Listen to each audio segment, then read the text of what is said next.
सौदे वाली शादी।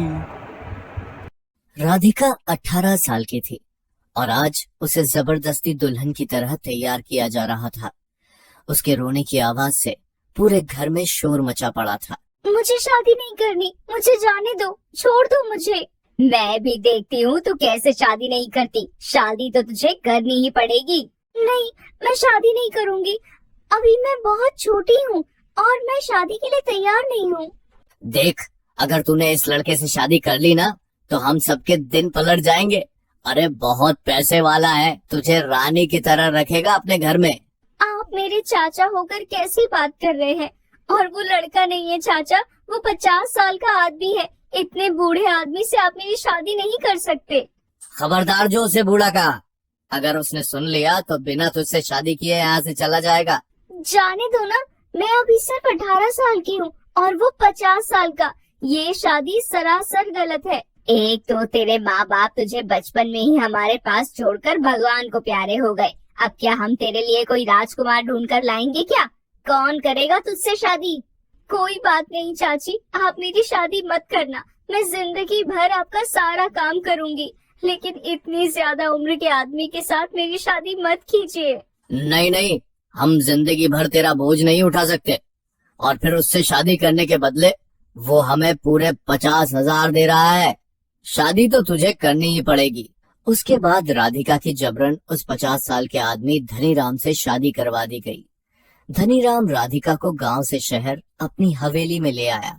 देख राधिका, मेरी पहले से शादी हो चुकी है और मेरी पत्नी भी इसी हवेली में मेरे साथ रहती है। तो फिर आपने मेरे साथ शादी करके मेरी जिंदगी क्यों खराब की? शादी?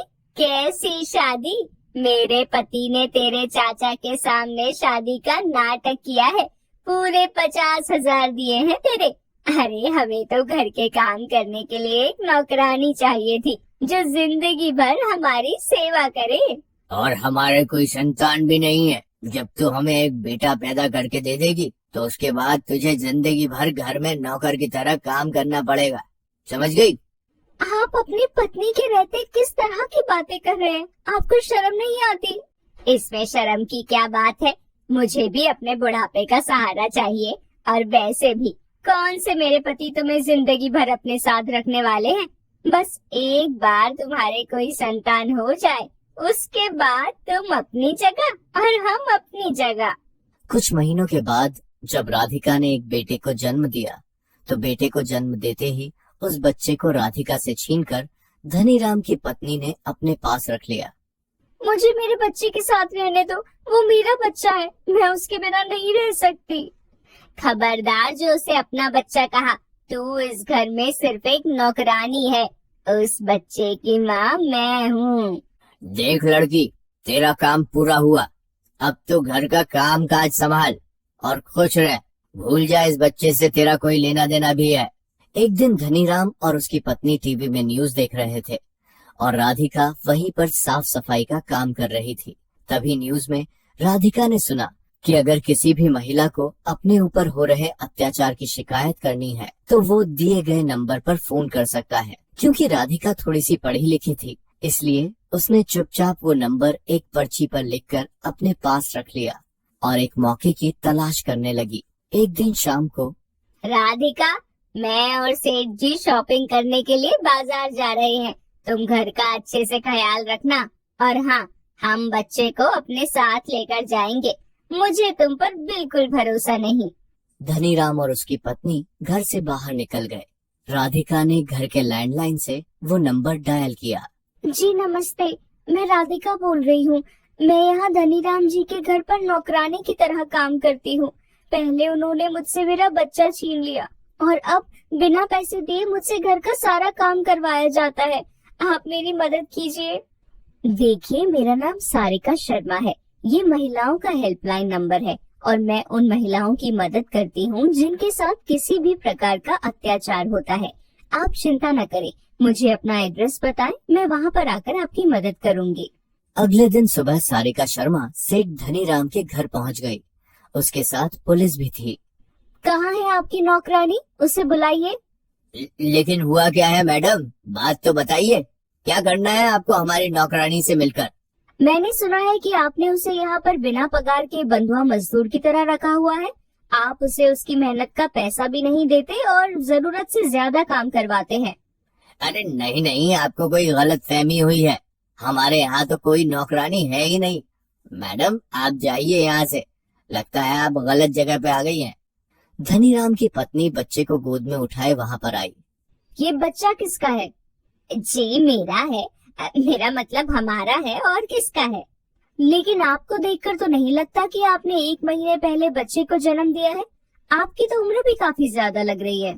नहीं नहीं मैडम, ये बच्चा हमारा ही है। सारिका शर्मा अपने साथ पुलिस को लेकर आई थी।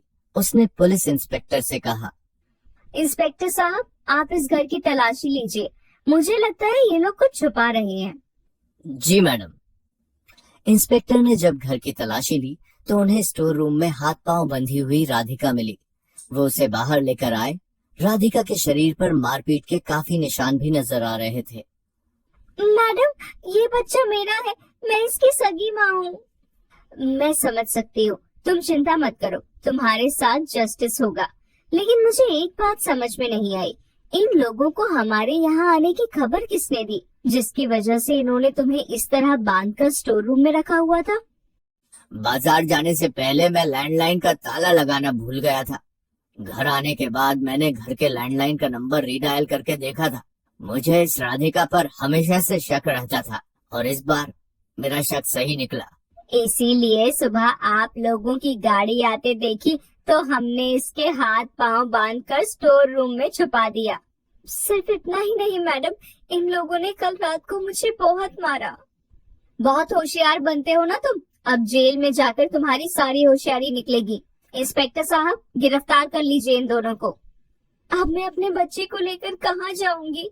मेरे चाचा ने तो मुझे पहले ही इस आदमी को बेच दिया था। तुम चिंता मत करो राधिका, हम तुम्हें नारी निकेतन भेजेंगे।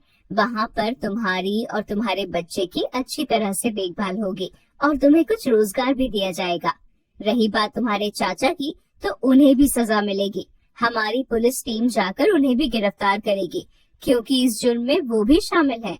सारिका शर्मा ने राधिका को उसका बच्चा वापस लौटा दिया। राधिका के चेहरे पर मुस्कुराहट आ गई, क्योंकि आज उसे अपना बच्चा और अपनी जिंदगी दोनों वापस मिल गए थे।